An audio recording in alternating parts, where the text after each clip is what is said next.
فنبی اللہ، اللہ کا نبی حی زندہ ہے، رب نے زمین پر حرام کر دیا ہے کہ وہ نبیوں کے جسم کو مس بھی کرے۔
اللہ تو نے حضرت موسیٰ علیہ السلام کو کتاب دینی تھی، پیغام دینا تھا، تو اسے کوہ طور پر بلایا۔ پہلے 30 دن کا چلہ کہا، پھر 40 دن پورے کرنے کو کہا۔ تو اب تیرے نبی کو کہاں بلا کے پیغام دینا ہے؟ سنیے عشق والو، رب نے کہا اب قانون اور اصول بدل گیا۔ وہ کلیم تھا، وہ کیا تھا؟ کلیم تھا، اس کو بلایا، چلہ کرایا، کتاب دی دی۔ وہ روح اللہ تھے، انہیں بلا کے کتاب دی۔ صحف ابراہیم و موسیٰ اور انبیاء کرام کو رب بلاتا گیا اور اپنے صحیفے، اپنی کتابیں دیتا گیا۔ فرمایا اب قانون بدل گیا، اس لیے کہ وہ صفی تھا، نجی تھا، خلیل تھا، ذبی تھا، کلیم تھا، روح اللہ تھا۔ جبرائیل اب وہ سارے اصول ایک طرف رکھ دے، اللہ پھر کیسے پیغام پہنچاؤں؟ فرمایا اب بلانا نہیں، جہاں میرا حبیب ہوگا وہاں جانا۔ جشن عید میلاد النبی، اب بلانے والا واقعہ ختم ہو گیا۔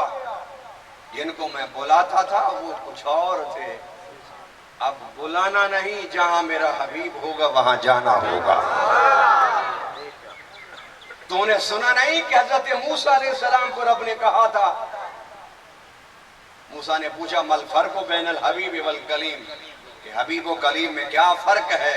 فرمایا کلیم وہ ہوتا ہے جو کوہ طور پر آ کے ندا دے، رب آرینی انظر الیک، اللہ مجھے اپنا دیدار کرا دے، تو رب کہے لن ترانی، تو مجھے نہیں دیکھ سکتا، تو نہیں دیکھ سکتا۔ یہ کلیم ہے، آئے صدائیں لگائے، التجائیں کرے، اللہ اپنا دیدار کرا، تو رب کہے تو مجھے نہیں دیکھ سکتا، اسے کلیم کہتے ہیں۔ اللہ پھر حبیب کون ہے؟ فرمایا جو چادر تان کے جگہ بدل کے ام ہانی کے گھر سو جائے اور رب کہے پیارے آ جا، میں تجھے دیکھوں اور تو مجھے دیکھ۔ یہ کلیم اور حبیب ہے۔ اب اصول بدل گئے، اب اصول بدل گئے۔ میں حیران ہوں کہ لوگ حضرت موسیٰ علیہ السلام جیسا ہونے کا دعویٰ تو نہیں کرتے، لیکن دعویٰ کر دیتے ہیں نبی پاک صلی اللہ علیہ وسلم جیسا ہونے کا۔ استغفر اللہ بھی آپ کہہ دیں۔ موسیٰ علیہ السلام بیٹھے تھے ایک دن، اور یہ بخاری شریف کی حدیث ہے، بیٹھے ہوئے تھے تو اچانک ملک الموت آ گئے۔ حضرت موسیٰ علیہ السلام نے پوچھا کہ اسرائیل کیسے آئے ہو؟ تو کہنے لگا کہ میں آپ کی روح قبض کرنے آیا ہوں۔ کیا کرنے آیا ہوں؟ بخاری کے الفاظ ہیں۔ میں تو ہر اس حدیث کو مانتا ہوں جو صحیح ہو، خواہ وہ بخاری میں ہو یا بخاری کے علاوہ کسی بھی کتاب میں، ایسے ہی ہے۔ لیکن میں بار بار بار جو بخاری کی بات کر رہا ہوں اس لیے کر رہا ہوں کہ کچھ لوگوں کا بخاری پر بڑا یقین ہے، تو ہو سکتا ہے کہ میں بخاری کی بات بیان کروں تو اللہ تعالیٰ انہیں ہدایت نصیب فرما دے، کیونکہ ان محفلوں کا مقصد تو یہ ہوتا ہے نا، لوگوں کو توبہ کرانا، استغفار کرانا، انہیں درود شریف کی عادت ڈالنا، انہیں حضور کے عشق میں لانا، حضور کی محبت میں لانا۔ بخاری کی الفاظ ہیں، حدیث بخاری، موسیٰ علیہ السلام اٹھے اور ایک قدم آگے بڑھا کے بڑے پرجلال لہجے میں آپ نے ہاتھ اٹھایا۔ حدیث بخاری ہے کہ موسیٰ علیہ السلام کا جب تھپڑ ملک الموت کو پڑا، ملک الموت کی آنکھ نکل، آنکھ اٹھائی، اللہ کے پاس چلا گیا،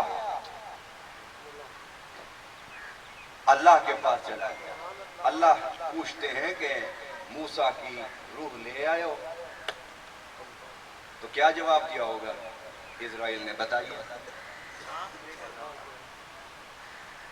میرے استاد گرامی فرمایا کرتے تھے کہ جب رب نے کہا اسرائیل موسیٰ کی روح لے آئے ہو، تو جبرائیل نے کہا تھا کہ اللہ اپنی بچا آیا ہو۔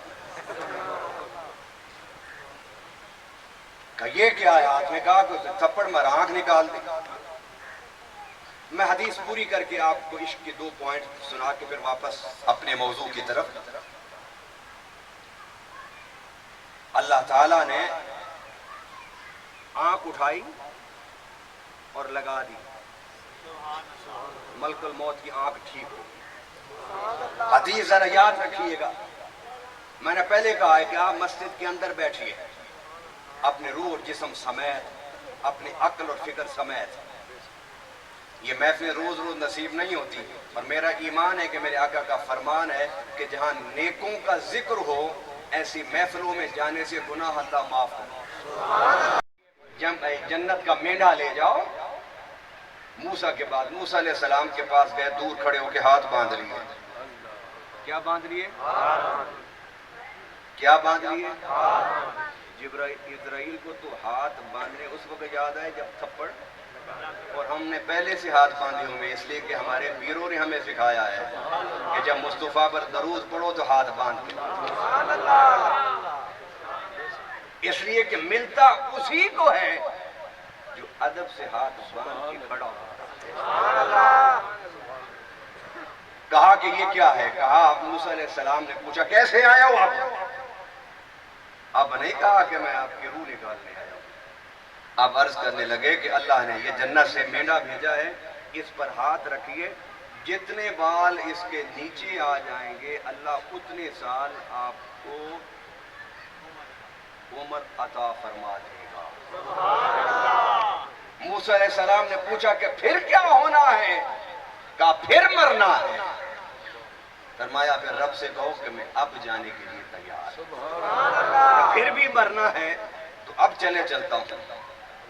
اب یہاں پر حدیث کے نیچے شارحین حدیث نے لکھا ہے کہ جب موسیٰ نے جانا ہی تھا تو یہ سارا واقعہ کیوں ہوا؟ تھپڑ کیوں مارا؟ آنکھ کیوں نکلی؟ پھر جانے کے لیے تیار کیوں ہو گئے؟ تو عشق والے لکھتے ہیں اس حدیث کی تشریح میں، فرماتے ہیں در حقیقت اللہ یہ دکھانا چاہتا تھا کہ ساری کائنات ملک الموت اسرائیل اور موت سے ڈر کے بھاگتی ہے۔ آؤ ذرا نبوت اور رسالت کی شان دیکھو کہ جو ملک الموت ہے وہ تھپڑ کھا کے اپنی آنکھ نکال کے واپس اللہ کے پاس چلا گیا۔